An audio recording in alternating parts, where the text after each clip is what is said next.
ಅಮ್ಮ ಅಮ್ಮ ಒಂದ್ ನಿಮಿಷ ನಿಲ್ಲಮ್ಮ. ಏನೇ? ಬಾಬಾ ಇವತ್ತು ನನ್ನ ಹತ್ರ ತುಂಬಾ ಚೆನ್ನಾಗಿ ಮಾತಾಡಿದ್ರು. ಏನು ಬೇರೆ ಕಡೆ ಅಂತ ನೀನ್ ಹೇಳದಕ್ ಹೇಳ್ತಾನೆ, ಈಗ ಅಂತ ಹೇಳದ್ನಾ? ಹೋಗಮ್ಮ. ಅವ್ರು ನನ್ನ ಹತ್ರ 1 ಅವರ್ ಚೆನ್ನಾಗಿ ಮಾತಾಡಿದ್ರು ಗೊತ್ತಾ. ಅದು ಅಲ್ದೆ ಥ್ಯಾಂಕ್ಸ್ ಎಲ್ಲ ಹೇಳಿದ್ರು. ಸ್ವಲ್ಪ ಅವ್ರು ನನ್ ಕಡೆ ವಾಲ್ತಿದ್ದಾರೆ ಅನ್ಸ್ತಿದೆ ಅಮ್ಮ. ಏನಮ್ಮ ಏನ್ ಮಾಡ್ತಿದ್ಯಾ? ವ್ಯಾಪಾರಿ ತರ ಇದೆಲ್ಲ ಎತ್ಕೊಂಡ್ ಹೋಗ್ತಿದ್ಯಾ?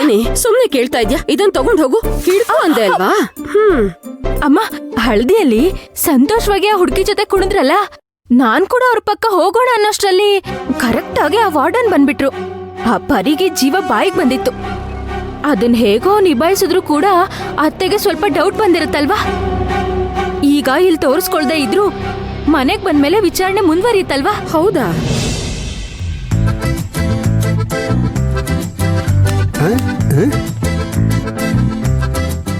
ಮಲ್ಲಿ, ನಾ ಹೇಳೋ ಸರಿಯಾಗಿ ಕೇಳಿಸ್ಕೊ.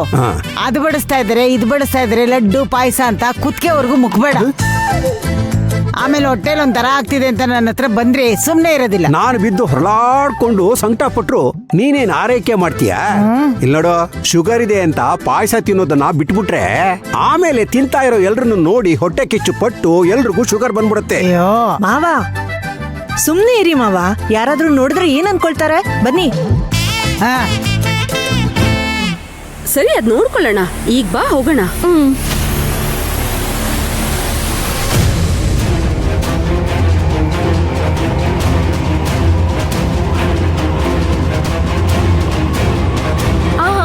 ಅದೇ ಕರೆಕ್ಟ್ ಅಡ್ರೆಸ್.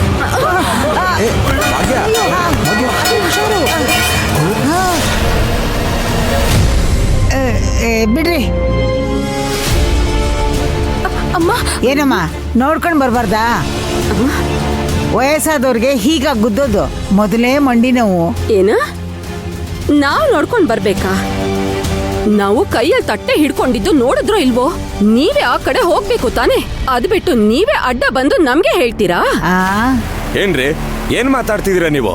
ಬಂದು ಗುದ್ದಿದ್ದಲ್ದೆ ಬಾಯ್ಗೆ ಬಂದ ಮಾತಾಡ್ತಾ ಇದೀರಾ? ದೊಡ್ಡವ್ರಿಗೆ ಮರ್ಯಾದೆ ಕೊಡೋದ್ ಗೊತ್ತಿಲ್ವಾ? ಏನಮ್ಮ, ನೀನೇ ಬಂದು ಡಿಕ್ಕಿ ಹೊಡೆದಿತ್ತು. ಡಿಕ್ಕಿ ಹೊಡೆದ್ಬಿಟ್ಟು ಹೀಗೆ ಬಾಯಿಗೆ ಬಂದಾಗ ಮಾತಾಡ್ತಾ ಇದೆಯಲ್ಲ, ಇದೇ ಒಂದು ವಯಸ್ಸಾದ ಮುದುಕಿ ಹೀಗ್ ಮಾತಾಡೋದು ನಿನ್ಗೆ ನ್ಯಾಯ ಅನ್ಸುತ್ತಾ? ಹಲೋ, ನನ್ ಫೋನ್ ಬೀಳ್ಸಿದೀರಾ ನೀವು? ನ್ಯಾಯವಾಗಿ ನೋಡಿದ್ರೆ ನಾವು ನಿಮ್ಮೇಲ್ ಕೋಪ ಮಾಡ್ಕೋಬೇಕು. ಏನ್ ಕಾಲ್ ಕೆರ್ಕೊಂಡ್ ಜಗ್ಲಕ್ ಬರ್ತಿದ್ದೀರಲ್ಲ? ಏನಮ್ಮ ಕೈಯಲ್ಲಿ ಇಷ್ಟು ದೊಡ್ಡ ತಟ್ಟೆ ಹಿಡ್ಕೊಂಡಿದ್ಯಾ? ಫೋನಲ್ಲೂ ಮಾತಾಡ್ತಾ ಇದ್ಯಾ? ನೀನೇ ಎಚ್ಚರಿಕೆಯಿಂದ ಬರ್ಬೇಕಿತ್ತು. ಅತ್ತೆ ಬಿಡಿ, ನಾವು ಪರಿನ್ ನೋಡಕ್ ತಾನೇ ಬಂದಿದ್ದು. ಬನ್ನಿ ಹೋಗೋಣ. ಓ, ನೀವು ಹುಡುಗಿ ಕಡೆನಾ? ನಾವು ಗಂಡಿನ ಕಡೆಯವರು, ಗೊತ್ತಾ? ಈ ಹಾರಾಟ ನಮ್ಮ ಹತ್ರ ಇಟ್ಕೋಬೇಡಿ. ಅದ್ರಲ್ಲಿ ಜಗಳ ಮಾಡೋ ತರ ಬೇರೆ ಮಾತಾಡ್ತೀರಾ. ಏನಮ್ಮ, ಹುಡುಗಿ ಅಂದ್ರೆ ಅಷ್ಟೊಂದ್ ಕೀಳ? ನಾವೇನ್ ಜಗಳಕ್ಕ ಬಂದ್ವಿ? ನೋಡ್ಕೊಂಡ್ ಬರೋದಲ್ವಾ ಅಂತ ಅಷ್ಟೇ ತಾನೇ ಕೇಳಿದ್ದು. ಸರಿ, ಏನೋ ಆಯ್ತು ಬಿಡಿ, ನಾವೇ ತಪ್ಪು ಮಾಡಿದ್ದು ಅಂತ ಅನ್ಕೊಳ್ಳೋಣ. ದೊಡ್ಡವ್ರು ಕೆಳಗ್ ಬಿದ್ದು ಹೋಗ್ತಿದ್ರಲ್ಲ, ಅದನ್ನ ನೋಡ್ದೆ ಮಾನ ಮರ್ಯಾದೆ ಅಂತ ಎಲ್ಲ ಮಾತಾಡ್ತಾ ಹಲೋ ಹಲೋ ಹಲೋ, ಅದನ್ನೇ ನಾನು ಕೇಳ್ತಿರೋದು.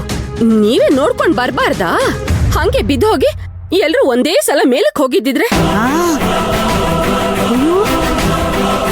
ವಯಸ್ಸಾದ್ಮೇಲೆ ಒಂದ್ ಮೂಲೆಯಲ್ಲಿ ತಾಳ್ಮೆಯಿಂದ ಇರ್ಬೇಕು, ತಾಳ್ಮೆಯಿಂದ ಮಾತಾಡ್ಬೇಕು. ಅಮ್ಮ, ಏನ್ ಮಾತಾಡ್ತಿದ್ಯಾ?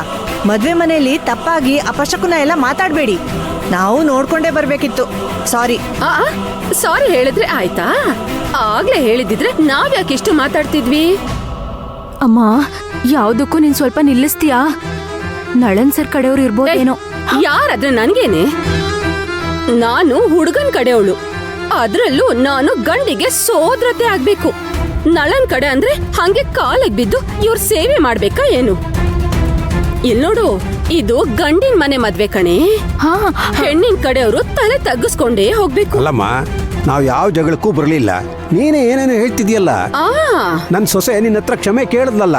ದೊಡ್ಡವ್ರೆ, ಈಗ ನಾನ್ ಏನ್ ಮಾಡ್ಬೇಕು ಅಂತೀರಾ? ಇಲ್ ನೋಡಿ, ಫೋನು ಡ್ಯಾಮೇಜ್ ಆಗಿದ್ದಕ್ಕೆ ನಾವೇ ಖರ್ಚು ಮಾಡ್ಬೇಕು. ಈ ಫೋನ್ ಬೆಲೆ ಎಷ್ಟು ಅಂತ ಗೊತ್ತಾ ನಿಮ್ಗೆ? ಮಾತಾಡದೆ ಹೊರಟೋಗಿ, ಇಲ್ಲ ಅಂದ್ರೆ ಸರಿಯಾಗಿ ಮಾಡ್ತೀನಿ. ಬನ್ನಿ ಬನ್ನಿ, ಮರ್ಯಾದೆ ಇಲ್ಲರ ಹತ್ರ ಏನ್ ಮಾತು? ಇಂಥವ್ರ ಹತ್ರ ನಾವು ಕ್ಷಮೆನೆ ಕೇಳಬಾರ್ದು ಸುಲೋಚನಾ. ಎಲ್ರೂ ಬೇಕು, ಒಂದಾಗಿರ್ಬೇಕು, ಅಕ್ರೆ ಇರ್ಬೇಕು, ಸಂತೋಷವಾಗಿರ್ಬೇಕು ಅನ್ನೋ ನಿನ್ ಮನ್ಸು ಇವ್ರಿಗೆ ಎಲ್ಲಿಂದ ಅರ್ಥ ಆಗ್ಬೇಕು? ಎಲ್ಲ ಬಿಟ್ಟಿ ಕುಳ್ತಿನವ್ರಲ್ವಾ ಇವ್ರು? ಹಲೋ, ಈಗ ಯಾರು ಮರ್ಯಾದೆ ಇಲ್ದಂಗ್ ಮಾತಾಡಿದ್ದು? ಕೊಡ್ಬೇಕಾದಷ್ಟು ಮರ್ಯಾದೆ ಕೊಟ್ಟೆ ಮಾತಾಡ್ತಿರೋದು.